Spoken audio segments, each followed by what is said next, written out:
I'm Will Rogers. I run motion engineering services in the Hunter. Behind me, we have a breaker line support that we've built for a customer. And to the right of me, we have a mine roof support that we've built for a customer. Let's take you through the build. Upon stripping the machines, we found that there was an enormous body of work to do with the overall overhaul of the machines. We noted that there was going to be some long lead time items from the OEM in America. We were able to minimise these with our stock in our distribution centres.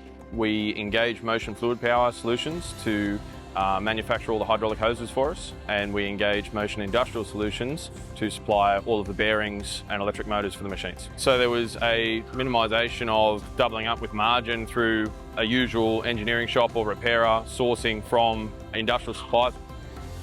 So overall the job progressed really well. We were very efficient with our turnaround times for manufacturing of hoses.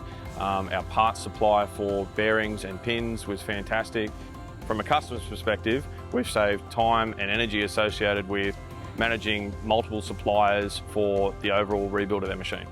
Here at Motion Engineering Services, we can provide the full suite of parts supply and project management and equipment overhaul.